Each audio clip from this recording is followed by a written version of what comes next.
This is Preeti, Economics Educator. Welcomes you all on our YouTube channel Success with Economics.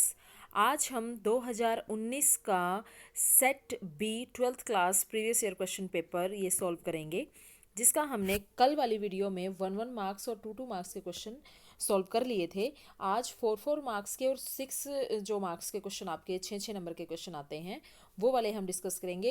इसी part में part 3 में मैं complete करा दूंगी।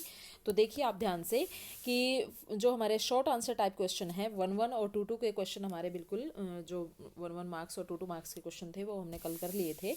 आई होप आपने वो वीडियो देख ली हैं। तो आज देखिए, तटस्था वक्र, explain the characteristics of indifference curve. सबको पता है कि इंडिफरेंस कर्व, ये हमने एक वीडियो हमारी है इंडिफरेंस कर्व की, आप प्लेलिस्ट में जाके चेक कर सकते हैं। बिल्कुल वहाँ अच्छे से मैंने आपको सारी जो इसकी विशेषताएं हैं, इंडिफरेंस कर्व की करेक्टरिस्टिक्स हैं, वो with meaning explain, with full explanation, diagram वगैरह सब कुछ बना के मैंने उसकी 6 करेक्टरिस्टिक्स आपको करवा रखी है। यहाँ सिर्फ आपने 4 ही करनी है क्योंकि 4 नंबर में पूछा हुआ है ना, इसलिए। इसमें हमारी क्या थी कि इंडिफरेंस कर्व हमारा कॉन्वेक्स टू द ओरिजिन होता है, डाउनवर्ड स्लोपिंग होता है, कभी भी दो इंडिफरेंस कर्व एक दूसरे को कट नहीं करते। जितना ज़्यादा ऊपर की तरफ ये इंडिफरेंस कर्व हमारा जाएगा, हमारी सेटिस्फेक्शन बढ़ती जाती है। इंडिफरेंस कर्व कभी भी एक्स एक्सिस या वाई एक्सिस को टच नहीं करता।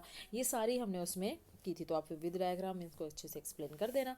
नेक्स्ट है पूर्ति में वृद्धि कि रेखा चित्र सहित व्याख्या करनी है। Explain the increase in supply. इससे लास्ट वाला जो हमारी वीडियो थी उसमें आपने देख ली होगी, तो आप समझ जाओगे कि वहाँ पर हमने एक्सटेंशन ऑफ सप्लाई और इंक्रीज इन सप्लाई इन दोनों में डिफरेंस देखा था। तो यहाँ सिर्फ आपको 4 नंबर में इंक्रीज इन सप्लाई पूछा हुआ है, तो आप पहले मीनिंग बता देंगे सप्लाई का, फिर उसके बाद आप इंक्रीज एंड डिक्रीज, इसके दो शिफ्टिंग हो सकती है। यहाँ सिर्फ आपने इंक्रीज ही बताना है कि जब प्राइस कांस्टेंट रहता है और अदर फैक्टर की वजह से चेंज आता है। ये हमारा सप्लाई कर्व है, अपवर्ड स्लोपिंग, और अदर फैक्टर की वजह से जैसे इन्वेस्टमेंट बढ़ जाता है या कॉस्ट कम आती है तो भी सप्लाई ज़्यादा होती है प्रोडक्शन की। कई ऐसे फैक्टर हैं, there are so many factors, जिसकी वजह से सप्लाई में इंक्रीज़ होता है, तो सप्लाई क्या हो जाएगी हमारी, राइट साइड शिफ्ट हो जाएगी। तो इंक्रीज़ पूछा हुआ है, ये डायग्राम बना के आप इसको एक्सप्लेन कर दोगे। उसके बाद है क्वेश्चन नंबर 11। ये देखिए बिल्कुल अलग से यहाँ मेंशन कर रखा है कि 2 मार्क्स में आपने बताना है व्हाट इज़ मैक्रो इकोनॉमिक्स, और 2 में ही इसके स्कोप बताना है। तो स्कोप को अब सीधी सी बात है 2 नंबर में आप एक्सप्लेन तो नहीं करोगे, लेकिन इसके जितने भी राष्ट्रीय का सिद्धांत है या फिर पॉलिसीज़ है, गवर्नमेंट की फिजिकल पॉलिसी, मॉनेटरी पॉलिसी, उसका सिद्धांत है, ठीक है, समग्र संपूर्ण अर्थव्यवस्था की जो स्टडी की जाती है, अंतर्राष्ट्रीय व्यापार का सिद्धांत है, मतलब जो भी इसके स्कोप में आ सकते हैं, जितने भी पॉइंट्स हैं, आपको 5-6 पॉइंट हैं आपकी बुक में, तो आप यहाँ सिर्फ उनके नाम लिखोगे और मीनिंग बताओगे मैक्रो इकोनॉमिक्स का। क्लियर। उसके बाद है 12 क्वेश्चन कि एपीसी एंड एमपीसी क्या है। अब APC and MPC with formula with diagram हमने बहुत अच्छे से क्लियर कर रखा है। अब यहाँ पर सिर्फ आपने मीनिंग और फॉर्मूला बताना है दोनों का। जो एवरेज प्रोपेंसिटी टू कंज्यूम है, आप बता दोगे कि जो औसत उपभोग प्रवृत्ति है ये आय और कंजप्शन, इनकम और कंजप्शन के रेशो को बताती है। जैसे A P C is equal to C upon Y, ठीक है, और मीनिंग बता के आप ये फॉर्मूला लिख दोगे। फिर सीमांत भोग प्रवृत्ति का मीनिंग बता के कि आय में होने वाले परिवर्तन से कंजप्शन में होने वाले, यानी कि उपभोग में होने वाले परिवर्तन को ये बताता है, और मीनिंग बता के आप इसका फॉर्मूला लिख दोगे कि M P C is equal to delta C upon delta Y. 4 number में आपका कंप्लीट है ये। उसके बाद है मुद्रा के कोई 4 कार्य आपको बताने हैं। Explain any 4 function of money. तो जो आपके प्राइमरी एंड सेकेंडरी फंक्शन हैं उसमें प्राइमरी में 2 दे रखे हैं कि ये एक्सेप्ट डिपॉजिट यानी कि जमा स्वीकार करना, एंड ग्रांट लोन देना। 2 कार्य ये हो गए। 2 आपके जैसे मूल्य का संचय या फिर हस्तांतरण की इकाई है, या फिर इसको स्टोर किया जा सकता है, ठीक है ना, यूनिट ऑफ वैल्यू है। 2 और आप सेकेंडरी में से, और 2 ये, यहाँ कोई पार्टिकुलर मेंशन नहीं कर रखा, आपको प्राइमरी या सेकेंडरी बताने हैं, आप मिक्स बता सकते हो, कोई 4 आपको बताने हैं, ठीक है। उसके बाद पूर्ण रोजगार संतुलन की चित्र सहित व्याख्या करनी है। बड़ा ही इंटरेस्टिंग क्वेश्चन है ये। चित्र सहित व्याख्या करनी है पूर्ण रोजगार संतुलन की, means explain the full employment equilibrium with the help of diagram. कैसे, ये देखिए, हमने देखा था कि पूर्ण रोजगार संतुलन कहाँ होता है, aggregate demand and aggregate supply दोनों बराबर होते हैं। मीनिंग बता देंगे, फॉर्मूला बता देंगे, और फिर इसका डायग्राम। एग्रीगेट सप्लाई हमारी ये है, यहाँ हमारा फुल एम्प्लॉयमेंट है, और ये एग्रीगेट डिमांड है जो कि वाई एक्सिस से स्टार्ट हो रही है। ये एग्रीगेट सप्लाई है, जहाँ दोनों इंटरसेक्ट कर रहे हैं वहीं पर क्या है, इक्विलिब्रियम पॉइंट है, पूर्ण रोजगार संतुलन। क्लियर। एक्सप्लेन कर दोगे डायग्राम को। उसके बाद नेक्स्ट क्वेश्चन है what is tax, explain main feature of tax. तो टैक्स क्या है, कर क्या है, कर एक अनिवार्य भुगतान है, ठीक है, सरकार को जो पेमेंट की जाती है जनता द्वारा, इसके बदले में किसी लाभ की उम्मीद नहीं होती, मीनिंग बता के फिर इसकी मेन फीचर्स बता देंगे आप कि टैक्स क्या है। एक कंपलसरी पेमेंट है, ठीक है, और कानूनी व्यवस्था होती है, अगर कोई टैक्स नहीं देगा तो उसके पीछे कानूनी व्यवस्था है, दंड वगैरह देंगे उसको, जुर्माना उस पर लग सकता है, कुछ भी मतलब जो भी पनिशमेंट होती है टैक्स चोरी करने की।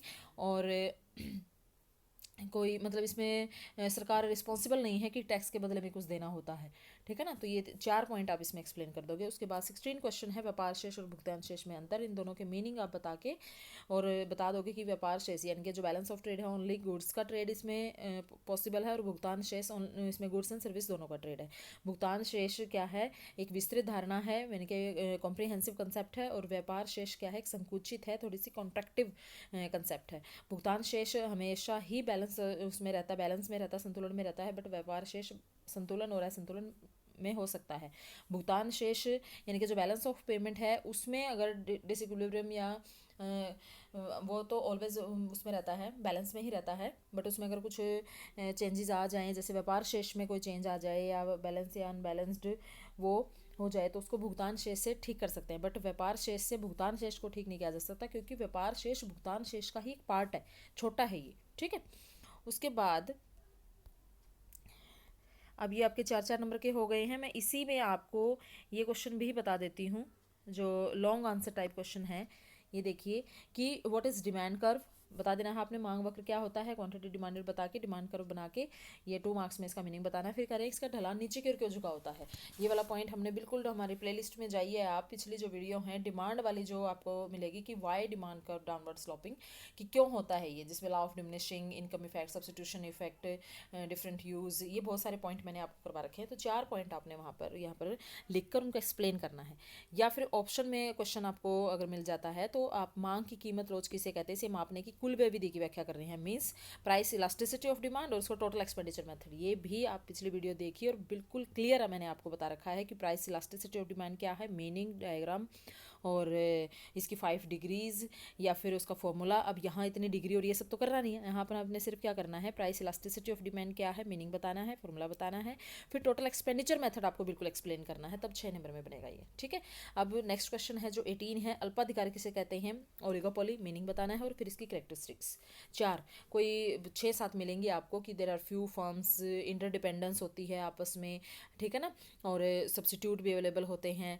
तो ये क्या है, मतलब ऐसे ही 4 पॉइंट आपने सिर्फ यहाँ पर एक्सप्लेन करने हैं। उसके बाद कैरेक्टरिस्टिक्स हैं परफेक्ट कंपटीशन मार्केट की, मार्केट वाली प्लेलिस्ट में जाइए आप अपने ही चैनल पे, वहाँ आपको परफेक्ट कंपटीशन का मैंने पूरा एक पार्ट कैरेक्टरिस्टिक्स फीचर्स करके आपको पूरा समझा रखा है सारे पॉइंट्स, तो वहाँ से आप इनको कर सकते हैं।